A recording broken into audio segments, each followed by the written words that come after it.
આ પૌલો ને રળિયાત કાકી હમણાં કઈ ભાજ્યા છે? એ તો સમાધાન થઈ ગયું હતું સવારે.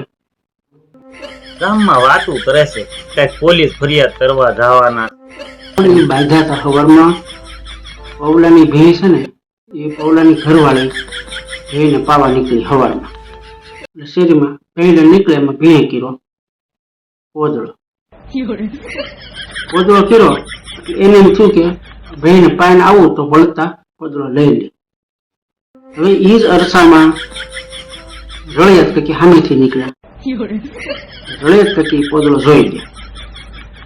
રળિયાત કાકીએ શું કર્યું કે અહીંયા બાજુમાં હાથેકડું કર્યું હતું, ગોળ આજુબાજુ કુંડાળું કરીને હાથેકડું પોદળા ઉપર ખોઈ દીધું, ભરાઈ દીધું હાથેકડું. મતલબ દોતી લીધો. પછી ગયા એની ઘેરે તગારું લેવા. હવે તગારું લઈ પોદળો ભરતા હતા એવામાં ઓલી ભેં પાઈને આવી પૌલાની વહુ. એને સીધું માર્યું પાટું. આમ તો પૌલાની વહુ મનોખડા જેવી રહ્યા કે રળિયાત કાકીને ભોગે નો પોગે. ભેંના દૂધ ખાધેલા ઘી એટલે એ સીધા બથો બેસને આવ્યા. પોદળો મારો ગણાય, ઓલી કે મેં દોથો તો મારો ગણાય. બથો બેસ આવ્યા ને એ ત્યાં જોતો પોદળો વેર વિખેર થઈ ગયો. એટલે એમાં પછી એ થઈ માથાકૂટ. આમથી ત્રિકમ કાકા આવ્યા ને ગગજી કાકા આવ્યા ને પેથા કાકા આવ્યા ને માંડ માંડ કરીને એ સમાધાન કર્યું ને એને બધાને નોખા કર્યા. પણ પછી આ તું કેશો ને એમ થયું છે કદાચ આ મૂંઢમારને કારણે છે ને હોજા સડી ગયા છે ને એના કારણે માથાકૂટ થઈ છે. એટલે પૌલો પોલીસ ફરિયાદ કરવા કદાચ એ બાબત હશે, મારે એવું માનવું છે. કારણ કે બીજો આખો દિવસ કઈ બનાવ બન્યો નથી, નકરે આપણે સમજાઈ ગઈ. પણ આમાં પૌલો પૂગે નહીં. કેમ નો પોગે? પોદળો તો એની બહેન નો કહેવાય ને. પોદળો ભલે એની બહેન નો ગણાય, આમાં છે ને કાયદો છે, એક છે કબજા હક. આમાં કબજા હક લાગે. રળિયાત કાકીએ જે આખું હાથીકડું ભરાયું ને એટલે એનો કબજો થઈ ગયો એની ઉપર.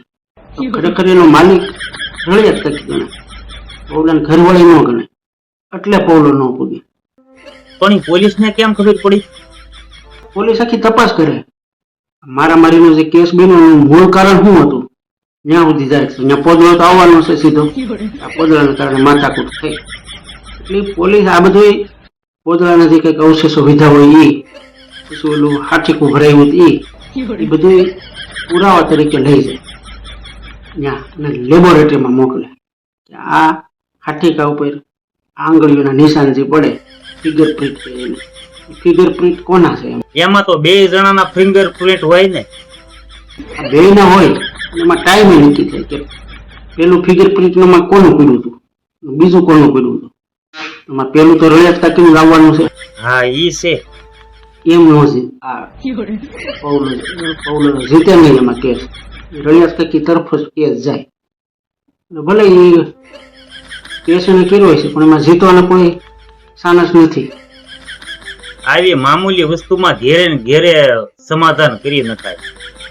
કરી નાખ્યું એવું તને કહું છું ને. આ તો તું મને વાત કરશો ગામમાં બધા એ વાતો કરે છે એમ. બાકી સમાધાન થઈ જ ગયું હતું. પોદળા હાટુથી હું બધા બધું કરવાનું હોય. પણ આ છે ને લગ્ન વખતે જે માથાકૂટ થઈ હતી ને એ પાછું ભેગું થયું હોય. હા કદાચ એમ હોય.